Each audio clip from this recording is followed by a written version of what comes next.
आउज़ुबिल्लाहिमिनश्शैतानिर्रजीम बिस्मिल्लाहिर्रहमानिर्रहीम। अस्सलामु अलैकुम। क्या हाल चाल है जनाब? ठीक ठाक।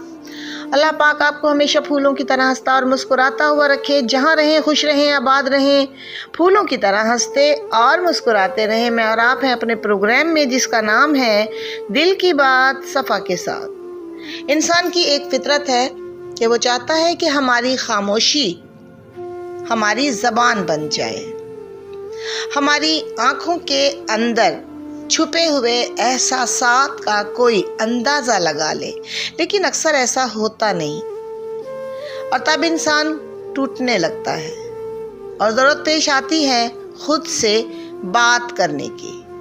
खुद से बात किस तरह की जाए?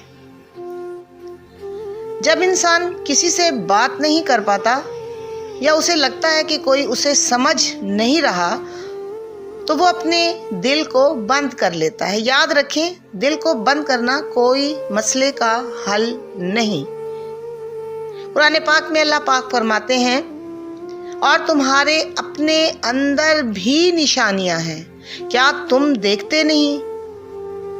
यानी इंसान को अपने अंदर झांकने की, अपने आप से बात करने की, खुद से मुखातिब होने की दावत दी जा रही है।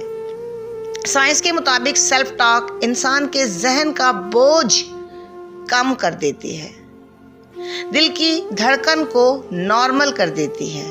अपने आप से बात करना अपने दिमाग को हील होने का मौका देना है।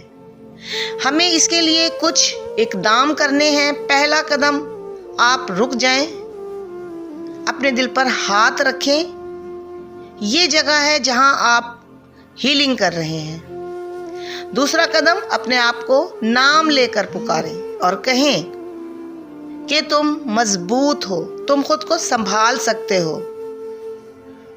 तीसरा कदम, अपनी थकन को लफ्ज दें। खुद से कहें, मैं थक गई हूँ लेकिन मैं हार नहीं मानूंगी क्योंकि अल्लाह मेरे साथ है।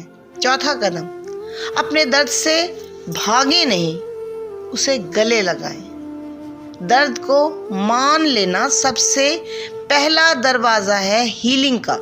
पांचवा कदम, अपने अंदर के बच्चे को समझाएं। हर इंसान के दिल में एक छोटा सा हसास बच्चा होता है। उसे कहें, मैं तुम्हें नहीं छोड़ूंगी, मैं तुम्हारे साथ हूँ, हम दोनों मिलकर संभाल लेंगे। अगर बात औलिया अल्लाह और स्कॉलर्स की जाए तो एक बुजुर्ग ने फरमाया कि जो खुद से गुफ्तगू नहीं करता वो दुनिया के शोर में गुम हो जाता है। हदीस मुबारका है, आप सल्लल्लाहु अलैहि वसल्लम ने फरमाया कि इंसान का दिल नाजुक है, इसे ठेस ना पहुंचाओ। ये हुक्म सबसे पहले अपने दिल पर लागू करो। नतीजा, जब इंसान खुद से बात करना सीख जाता है तो वो टूटता नहीं, बिखरता नहीं और ना ही वो कभी किसी का मोहताज होता है। खुद से बात करना सहारा दिल को देना है, रूह का मरहम है और इंसान को अपने अंदर से मजबूत बनाने वाली सबसे खामोश इबादत। या अल्लाह, हमें अपने दिलों की आवाज़ सुनने की तौफीक दे दो। हमें अपने आप को समझने और संभालने का शऊर अता फरमा दे। हमें वो सुकून दे दें जिसकी तलाश में हम भटकते फिरते हैं और हमारे दिलों की थकन को अपनी रहमत से धो दे। आमीन या रब्बुल आलमीन। अगर ये बात दिल तक पहुंच चुकी हो, प्लीज़ सब्सक्राइब कीजिएगा, लाइक कीजिएगा और शेयर कीजिएगा, क्योंकि यहाँ पर बात दिल के लिए होती है। अपना बहुत ख्याल रखिएगा, दुआओं में याद रखिएगा। अल्लाह हाफिज़।